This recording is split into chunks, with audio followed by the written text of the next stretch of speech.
Hello friends, कैसे हैं आप लोग। आज हम लोग पढ़ेंगे MAHN यानी master of arts in Hindu studies, जिसमें आज पढ़ेंगे MHN 005 के खंड 3 में इकाई 2 छह प्रकार के कर्म, जिसमें आज हम आपके लिए लेकर आए हैं नैमित्तिक कर्म। तो वीडियो स्टार्ट करने से पहले जो भी फ्रेंड्स हमारे चैनल पर नए आए हैं कृपया चैनल को सब्सक्राइब कर लें और बेल आइकन को प्रेस कर दें, ताकि जो भी लेटेस्ट वीडियो हमारे चैनल पे आए वो सबसे पहले आपको मिल सके। तो आइए ज्यादा टाइम को न लेते हुए चलते हैं अपने टॉपिक पर। छह प्रकार के कर्म में नैमित्तिक कर्म के बारे में पढ़ते हैं। तो आइए वीडियो को स्टार्ट करते हैं। नैमित्तिक का शाब्दिक अर्थ सामयिक होता है, अर्थात वह कर्म जो विशेष अवसर आने पर किए जाते हैं नैमित्तिक कर्म कहे जाते हैं। ये क्रियाएं किसी विशेष घटना या स्थिति के लिए की जाती है, अतः इन्हें विशिष्ट करण आधारित कर्म भी कहा जाता है।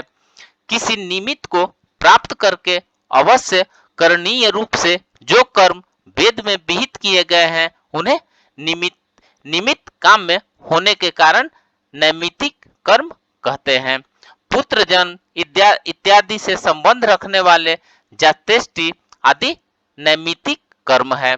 उदाहरण के लिए पुत्र आदि के उत्पन्न होने पर किया जाने वाला एक अनुष्ठान, 16 संस्कार ग्रहण, पूर्णिमा अमावस्या आदि अवसरों पर किए जाने वाले औपचारिक स्नान, अनिष्ट ग्रहों की शांति हेतु विशेष अवसरों की पूजा आदि अनुष्ठान नैमित्तिक कर्म की श्रेणी में आते हैं।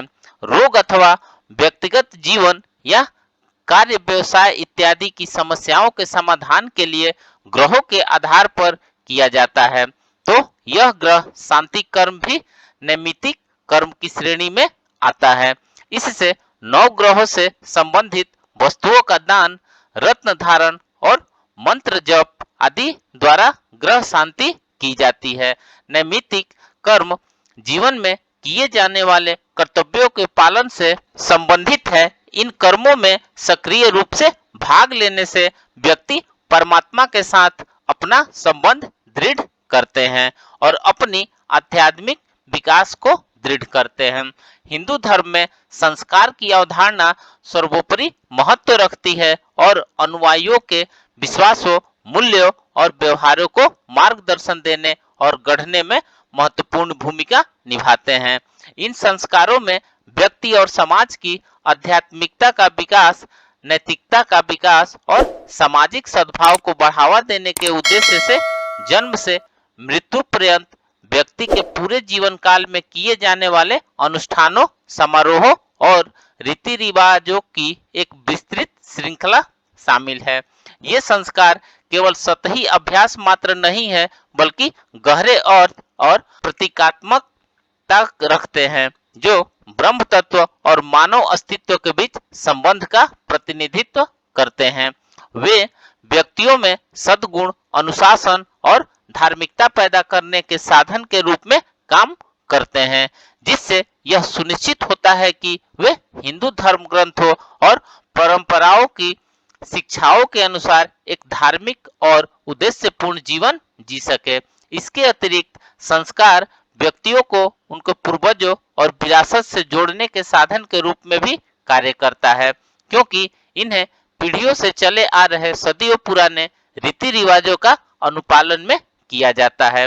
अतः संस्कार हिंदू धार्मिक और सांस्कृतिक ताने बाने का एक अभिन्न अंग है, जो हिंदू धर्म के सार का प्रतीक है और आध्यात्मिक विकास और नैतिक मार्गदर्शन के लिए एक रूपरेखा प्रदान करते हैं। आइए अब देखते हैं षोडश संस्कार यानी 16 संस्कार।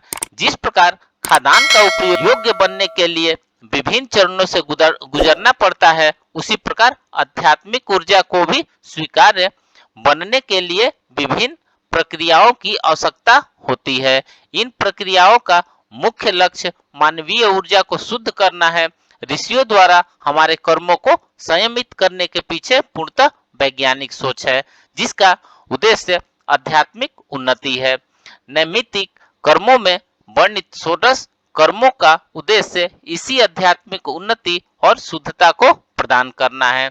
जन्म से मृत्यु पर्यंत विभिन्न महत्वपूर्ण अवस्थाओं में षोडश संस्कारों की विभिन्न प्रक्रियाओं के माध्यम से सकारात्मक ऊर्जा का संचार किया जाता है।